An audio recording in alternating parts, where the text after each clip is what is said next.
Hey everybody, hello and welcome back to our channel Info Island. So guys, कल था आपका 12 जून का RRB NTPC का एग्जाम, जिसमें गाइस 12 जून की फर्स्ट शिफ्ट के एग्जाम में आपसे जितने भी जीके जीएस के क्वेश्चंस पूछे गए हैं वो आज हम इस वीडियो में डिस्कस करने वाले हैं। तो अगर आप में से वो कैंडिडेट्स हैं जिन्होंने एग्जाम दिया है और वो इस वीडियो को देख रहे हैं, so guys it's my humble request, if I miss out on anything तो प्लीज कमेंट्स करके कमेंट सेक्शन में जरूर से बता देना, so that it has the other candidates also.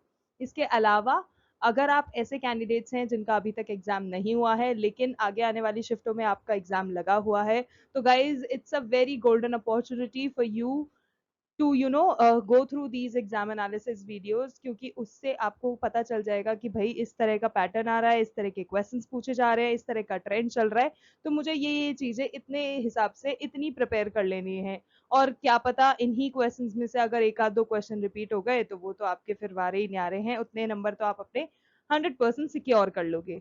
ठीक है, तो ये तो हो गई सारी ही बातें इन अ नटशेल। और इसके अलावा अगर आप चैनल पे नए हो, चैनल को अभी तक सब्सक्राइब नहीं करा है, तो किस चीज का वेट कर रहे हो यार, जल्दी से जाओ चैनल को सब्सक्राइब कर लो, नोटिफिकेशन बेल आइकन को हिट कर देना so that you never miss any update coming from us. चलिए अब जल्दी से वीडियो को शुरू कर लेते हैं और देखते हैं आपके किस तरह के क्वेश्चंस पूछे गए थे 12 जून की आपकी जो फर्स्ट शिफ्ट का एग्जाम हुआ है उसमें। तो गाइस पहला इंपॉर्टेंट क्वेश्चन जो पूछा गया था आपसे वो ये था कि एक्सटर्नल अफेयर्स मिनिस्टर जो हैं हमारे एस जयशंकर जिनका नाम है, उन्होंने इनॉग्रेट किया है इंडिया का फोर्थ कंसुलेट इन ऑस्ट्रेलिया, किस सिटी में किया है? तो गाइस सिटी का नाम है Brisbane, so Brisbane is the correct answer. अगला है what changes occurred in India's per capita income after the economic policy of 1991। तो गाइस जैसे कि हम सब जानते हैं 1991 की इकोनॉमिक पॉलिसी जो आई थी उसके बाद इंडिया की इनकम में, इनकम जनरेशन में, पर कैपिटा इनकम में बहुत सारी जो मतलब इनकम और एक्सपेंडिचर से रिलेटेड चीजें हैं उसमें काफी सारे चेंजेस देखने को मिले थे because of this economic policy that came into existence in the year 1991। तो अगर अपन क्या बात करें अगर हम पर कैपिटा इनकम की ना, तो गाइस पर कैपिटा इनकम में एक तरह का इंक्रीज पाया गया था जिसमें $83 जो 1960 में थी वो आपकी $2000 हो गई थी। ठीक है, इन द ईयर 2024। तो ये सिग्निफिकेंट चेंज देखना पाया गया था पर कैपिटा इनकम में। ठीक है, पावर्टी रिडक्शन की अगर हम बात करें, ये तो हो गया पर कैपिटा इनकम के बारे में। इसके अलावा अगर हम बात करें पावर्टी रिडक्शन में क्या देखने को मिला हमें, सो गाइस पावर्टी लेवल्स जो थे जो कि 70% थे 1950 में, वो सिर्फ और सिर्फ 10% ही रह गए थे 2024-25 के आसपास। तो ये रिडक्शन इन पावर्टी भी देखने को मिला। इसके अलावा अगर हम इनइक्वालिटी की बात करें तो गाइस इकोनॉमिक इनइक्वालिटी जो थी वो भी कम हुई थी और इंक्लूसिव ग्रोथ भी देखने को मिली थी। तो ये कुछ चीजें ही मेजर चेंजेस थे जो कि पर कैपिटा इनकम में और पावर्टी रिडक्शन में और इनइक्वालिटी रिडक्शन में देखने को मिले थे post the establishment of economic policy of 1991। Okay, next question पूछा गया था that what clear comment has the Delhi high court made regarding the right to be forgotten. तो guys right to be forgotten में दिल्ली हाई कोर्ट ने एक बहुत बड़ा चीज डिक्लेयर करा है। उसने ये राइट ये एफर्म किया है that the right to be forgotten in a landmark John Doe order, जो कि रेनफोर्स करेगा प्रिवेसी राइट्स और it will set a president for data protection also.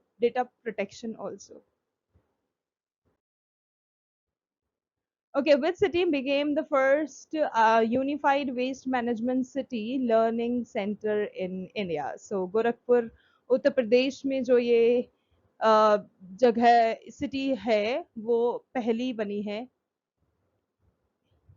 Okay, what was India's ranking in the Climate Change Protect Performance Index 2025? So it is 10th। ठीक है, India की 10वीं ranking रही है ये जो क्लाइमेट चेंज परफॉर्मेंस इंडेक्स 2025 का जो सांख्यिकी जिसे हम बोलते हैं स्टैटिस्टिक्स जो आई हैं उसके हिसाब से। Okay, where was the India Russia joint naval exercise Indra 2025 held? तो गाइज ये आपका चेन्नई इंडिया में देखने को मिला था। चेन्नई में ये चीज ऑर्गेनाइज करवाई गई थी जिसका जो 14th एडिशन है इस एक्सरसाइज का वो होस्ट किया गया था चेन्नई में। और इसको दो फेज में देखा गया था इसको होते हुए, एक तो था आपका हार्बर फेज, एक था सी फेज। जो 28 मार्च से लेके 2 अप्रैल 2025 तक चला था। और जो हार्बर फेज था आपका, वो आपका 28 से 30 मार्च तक चला था, चेन्नई में हुआ था। जो सी फेज था वो आपका 31 मार्च से 2 अप्रैल तक हुआ था, और बे ऑफ बंगाल में इसको ऑर्गेनाइज करवाया गया था। सो ऑल इन ऑल आपको क्या क्या मोटी मोटी चीजें याद रखनी है कि ये 14th एडिशन था इस इंद्र 2025 का। कौन सी दो कंट्रीज के बीच में होता है ये जॉइंट नेवल जो एक्सरसाइज है, ये आपकी इंडिया और रशिया के बीच में की जाती है। चेन्नई में इसको कंडक्ट करवाया गया, जिसमें दो फेज में इसको कंडक्ट करवाया गया, harbour phase and sea phase. तो जो हार्बर फेज था वो 28 मार्च से 2 अप्रैल तक हुआ, और जो सी फेज था वो 31 मार्च से 2 अप्रैल तक हुआ।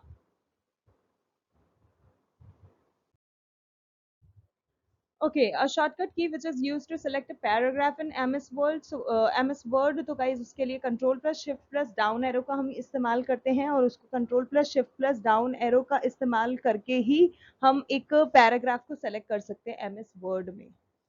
Okay, next question, at what level is the village council, यानी कि ग्राम पंचायत। तो गाइस ग्राम पंचायत जो होती है ना, बेसिकली वो ग्राम लेवल पे यानी कि विलेज लेवल पे कार्य करती है। तो village level is the correct answer. ठीक है। और इंडिया की न जाने कितनी ही स्टेट्स में इसको स्टैब्लिश कराया गया है। और जो पंचायत राज सिस्टम है, जो हमारे इंडिया में पंचायत राज सिस्टम आया था, वो बेसिकली 3 टीयर्स में होता है। जिसमें पहला है जिला परिषद, जो कि डिस्ट्रिक्ट लेवल पर होता है। दूसरा है पंचायत समिति, जो कि ब्लॉक लेवल पर होता है। और तीसरा है ग्राम पंचायत, जो कि विलेज लेवल पर होता है। सो बात करें ग्राम पंचायत की, तो village level is the correct answer. Okay, next question. The highest peak of South India, Anaimudi, is located amidst which hills? तो guys, जो highest peak है South India का, जिसका नाम है अनाईमुडी, वो located है in the Eravikulam National Park of Kerala. ठीक है ना, ये जो एराविकुलम नेशनल पार्क है केरला का, वहां पर ये स्थित है। अब हम बात करें कि ये जो पीक है ये कहाँ सिचुएटेड है, कौन से 3 मेजर माउंटेन रेंजेस को कवर करता है। सो गाइज एलम बलाई हिल्स हो गया, आनामलाई हिल्स हो गया, और पालानी हिल्स हो गया। ये 3 ऐसे माउंटेन रेंजेस हैं जहां पर ये सिचुएटेड है। सो एलमलाई हिल्स, अनायमलाई हिल्स और Palani hills is the correct answer. इसके अलावा यहाँ से ये जो हिल्स हैं ये स्प्रेड आउट होते हैं अलग अलग डायरेक्शंस में, जिसमें साउथ की तरफ जाता है कार्डमम हिल्स, नॉर्थ की तरफ जाता है अनामलाई हिल्स, और नॉर्थ ईस्ट की तरफ जाता है पालानी हिल्स। तो ठीक है, ये चीज आपको ध्यान में रखनी है। ओके, अगला है which article talks about social and public welfare. So guys article 38 is that article जो कि सोशल और पब्लिक वेलफेयर के बारे में बात करता है। Who will be the next chief justice of India. तो गाइस अगला सीजेआई जो होगा चीफ जस्टिस ऑफ इंडिया, वो होने वाले हैं जस्टिन भूषण रामकृष्ण कानवाई। Okay, what is India's status in the global hunger index? So guys 150 105th position पे है इंडिया आउट ऑफ 127 कंट्रीज। ठीक है। और ये जो 19th ग्लोबल हंगर इंडेक्स है 2024 की, इसने रिपोर्ट करा है कि जो इंडिया है वो 105वीं रैंकिंग पर है आउट ऑफ 127 कंट्रीज। ठीक है, जो कि placing it among Nations with serious hunger problems, क्योंकि इन इंडिया ऑल्सो काफी ज्यादा हंगर प्रॉब्लम्स देखने को मिलता है। ठीक है, India lags behind its neighbours Sri Lanka, Nepal, Myanmar and Bangladesh, while it ranks just above Pakistan and Afghanistan. So that's all about the ranking. Okay, next question. In the periodic table of Mendeleev, in which group is the element iodine plays? So guys, Mendeleev की जो periodic table है उसके हिसाब से जो iodine है उसको 7th group 7 में रखा गया है। So group 7 is the correct answer. Okay, next is what is the lowest level of the gram panchayat. तो गैस जैसे कि अभी मैंने आपको बताया था, ग्राम पंचायत में अलग अलग लेवल होते हैं। पंचायती राज सिस्टम जो इंडिया में है उसने उसको अलग अलग लेवल में बांट रखा है। तो ग्राम पंचायत जो बेसिकली विलेज लेवल पे होता है, वो जो होता है वो सबसे लोएस्ट टीयर है। ठीक है, जो कि रिप्रेजेंट करता है एक सिंगल विलेज को, या फिर एक ऐसा विलेज या फिर एक ग्रुप ऑफ विलेजेस जिसमें अलग अलग आसपास के जितने भी विलेजेस होते हैं उनको कंप्राइज करके का एक साथ करके फिर उसको रिप्रेजेंट किया जाता है। और जो ग्राम पंचायत है it is the basic unit of the Panchayati Raj system. Okay, next is what were the main causes of the 1857 revolt या फिर 1857 revolution. तो guys 1857 के revolution के जो main cause थे वह यही थे, जो भी political, economic, military, religious और social चीजें थी उसके कारण इस revolt का होना काफी जरूरी था और हुआ भी. Okay, which place in India always experiences conditions similar to rainfall. तो गाइज इंडिया में एक ऐसी जगह है जिसका नाम है माउसिन राम, जो कि मेघालय में सिचुएटेड है. Which is that particular place जहाँ पे राउंड द ईयर से मेरा मतलब है 365 डेज इन अ ईयर जो होते हैं वहां आपको बारिश देखने को मिलता रहेगा, चाहे रिमझिम रिमझिम देखने को मिलता रहता है. मौसिन राम इज द प्लेस जहाँ पर पूरे साल आपको बारिश देखने को मिलता है. Okay, what is the function of F5 in MS PowerPoint. तो गाइज F5 जो होता है it basically is use to begin a slide show. ठीक है, अगर आपको अपनी एक्टिव प्रेजेंटेशन के साथ सॉरी एक्टिव प्रेजेंटेशन जो आपने बनाई है उसमें अगर आपको फर्स्ट स्लाइड से ही स्लाइड शो को शुरू करना है तो you just need to press F5 and the slide show will begin. Okay, in which field was Shekhar Kapoor awarded the Padma Bhushan in 2025? So guys, कला के क्षेत्र में उनको ये अवार्ड से सम्मानित किया गया था, which is पद्म भूषण, और दिया गया था शेखर कपूर को in the field of art. Okay, the site of the Indus Valley civilization at Lothal is famous for what? तो guys लोथल में जो Indus Valley civilization है ये basically जो कि गुजरात में located है. It is one of the most significant archaeological sites of the ancient Indus Valley civilization, जो कि कम से कम 2400 BCE पुरानी जगह है. And it was a thriving port city जो कि अपनी अर्बन प्लानिंग के लिए, रिमार्केबल डॉकयार्ड के लिए और ट्रेड नेटवर्क्स के लिए जानी जाती है, जो कि कनेक्ट करता है डिस्टेंट रीजन्स को एक दूसरे के साथ.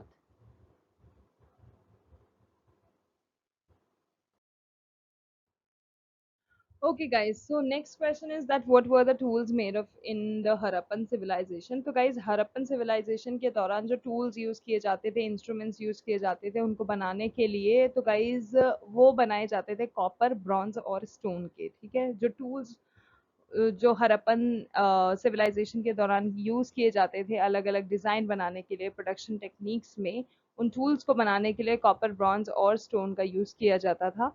और बेसिक ऐसे कुछ टूल्स के टाइप हैं जैसे कि फ्लैट एक्सेस हो गया, चीजल्स हो गया, नाइव्स, इस पेहेड्स और एरोहेड्स जो हैं ये कॉपर और ब्रॉन्ज के बनाए जाते थे. Okay, next question. How often are the Consumer Price Index and Industrial Production Index released by the Ministry of Statistics and Program Implementation? तो guys ये जो CPI है और ये जो इंडस्ट्रियल प्रोडक्शन इंडेक्स है ये रिलीज करी जाती है किसके द्वारा, तो ये चीज़ आपको पता होनी चाहिए. It has been released by ministry of statistics and programme implementation. ठीक है, और हम बात करें कि ये कब रिलीज किया जाता है, तो गाइज हर महीने की 12 तारीख को ये रिलीज किया जाता है. और जो कंज्यूमर प्राइस इंडेक्स है और इंडेक्स ऑफ इंडस्ट्रियल प्रोडक्शन है, ठीक है, वो 4 बजे हर महीने की 12 तारीख को 4 बजे रिलीज करा जाता है. And this basically aligns with the closing of major financial markets जो कि इंडिया में मौजूद हैं. And the ministry aims to enhance transparency and accessibility इस चेंज के साथ. Okay, next question. What percentage of reservation has been given to EWS under the 103rd Constitutional Amendment? तो guys 103वां जो Constitutional Amendment है उसके अंतर्गत 10% का रिजर्वेशन जो है वो दिया गया है इकोनॉमिकली वीकर सेक्शन यानी कि EWS के जो लोग हैं उनको गवर्नमेंट जॉब्स में, जो एजुकेशनल इंस्टीट्यूशंस में कुल 10% का रिजर्वेशन दिया गया है. Okay, which Governor General is related to cooperation in 1915? तो guys Lord Hardinge is the correct answer, जिनको 1915 में गवर्नर जनरल ऑफ इंडिया का खिताब दे दिया गया था, बना दिया गया था. और अगर हम बात करें उनके टर्म की कि उनका शासनकाल कितने समय से कितने समय तक चला था, तो उनका बेसिकली जो टर्म था, जो टेन्योर था, वो 23 अप्रैल 1910 से लेकर 4 अप्रैल 1916 तक चला था. और इसी टाइम उन्होंने कॉन्स्टिट्यूट करा था एक कमेटी जो कि सर एडवर्ड मैकगोवन ने 1915 में चेयर्ड किया था. कोऑपरेटिव मूवमेंट्स को स्टडी करने के लिए।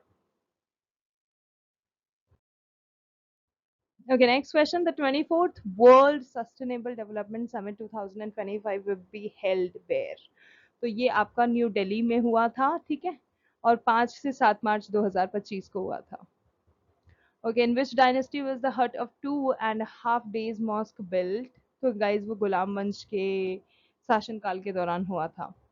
और ये जो 2.5 हट मॉस्क था, ये इसका जो कंस्ट्रक्शन था, ये जो स्लेव डायनेस्टी थी दिल्ली सल्तनत की, उसके शासनकाल के दौरान बनाया गया था, जो कि कुतुब अल दिन ऐबक के द्वारा बनाई गई थी 1192 एडी में on the orders of Afghan general Mohammad Ghori. तो जो मोहम्मद गौरी थे, उन्होंने ऑर्डर किया था, और उनके ऑर्डर पर ही जो कुतुब अल दिन ऐबक थे, उन्होंने इसका कंस्ट्रक्शन किया था।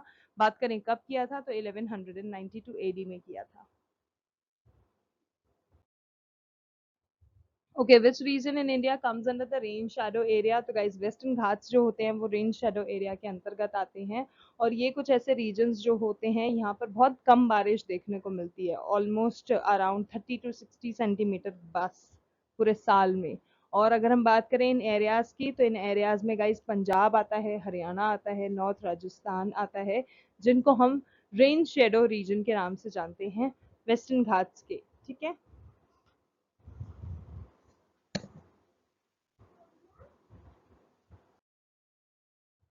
Okay, next question. Which direction is the Himalayas from Arunachal Pradesh? तो guys, अरुणाचल प्रदेश में जो जनरल ओरिएंटेशन है हिमालयाज का, वो साउथ वेस्ट से नॉर्थ ईस्ट की तरफ होता है, और इस पर्टिकुलर रीजन को हम आसाम हिमालय या फिर अरुणाचल हिमालय के नाम से भी जानते हैं, जो कि तीस्ता रिवर से होते हुए ब्रह्मपुत्र रिवर की तरफ निकलता है, ठीक है। तो दो तीन चीजें आपको जो जान लेनी है वो ये है कि अरुणाचल प्रदेश की अगर हम बात करें, तो हिमालयाज का जो ओरिएंटेशन होता है वो साउथ वेस्ट की तरफ से, ठीक है, साउथ वेस्ट की तरफ से नॉर्थ ईस्ट की तरफ होता है, ठीक है। और इसको हम आसाम हिमालय या अरुणाचल हिमालय के नाम से जानते हैं। और रिवर्स की बात करें, तो तीसरा रिवर की होते हुए ब्रह्मपुत्र रिवर तक निकलता है। Okay guys, next question, where does the southwest monsoon bring the most rainfall? So guys, southwest monsoon जो है वो सबसे ज्यादा जो monsoon लेकर आता है वो वेस्टर्न और सेंट्रल रीजन में देखने को मिलता है, ठीक है। और बात करें साउथ वेस्ट मानसून की, तो गाइज ये जून से लेके सितंबर के समय तक चलता है। So June to September is known as south west monsoon. और ये जो फेज होता है ये बहुत ज्यादा हैवी रेनफॉल लेकर आता है to most parts of India, particularly जो कि आपके वेस्टर्न और सेंट्रल रीजन हैं वहां पर। Okay, who one the bronze medal in the archery world cup 2025? तो गाइज इंडिया ने जीता था, जिसमें जो आर्चरी वर्ल्ड कप 2025 स्टेज 2 है, ये आपका 6 मई से 11 मई 2025 तक हुआ था शांघाई चाइना में, ठीक है। कहाँ हुआ था वहां पर आपको ध्यान रखना है, जहाँ पे इंडिया ने 7 मेडल्स जीते थे और सेकंड पोजीशन को सिक्योर किया था in the overall medal tally. Okay, who sign the Poona pact in place of Gandhi ji? तो गाइज पूना पैक्ट जैसे कि हम सब जानते हैं, इट इज अ पैक्ट जिसमें दो जने इन्वॉल्व थे मेजरली, महात्मा गांधी और डॉक्टर बी आर अम्बेडकर, ठीक है। येड़वा सेंट्रल जेल में पुणे में हुआ था ये, जहां पर महात्मा गांधी और डॉक्टर बी आर अम्बेडकर ने पूना पैक्ट को साइन करा था 24 सितंबर 1932 में। लेकिन गाइज आपसे क्योंकि क्वेश्चन ये पूछा गया था कि गांधी जी की जगह पे किसने इसमें साइन ऑफ किया था, तो guys it was Pandit Madan Mohan Malviya. So Pandit Madan Mohan Malviya is the correct answer. That's it guys, those were the very important GK GS questions जो कि आपके 12 जून की फर्स्ट शिफ्ट आपका जो आरआरबी एनटीपीसी का पेपर हुआ है इसमें पूछे गए थे। अगर आपको वीडियो अच्छा लगा, इन्फॉर्मेटिव लगा, then don't forget to like share and subscribe to channel info island. और इसके अलावा गाइज अगर किसी और चीज़ का कोई वीडियो चाहिए तो प्लीज़ कमेंट करके ज़रूर से बताना। आज के लिए बस इतना ही। Thank you so much for watching, thank you so much for your time, we will see you in our next video. तब तक के लिए all the very best to all the candidates, sayonara.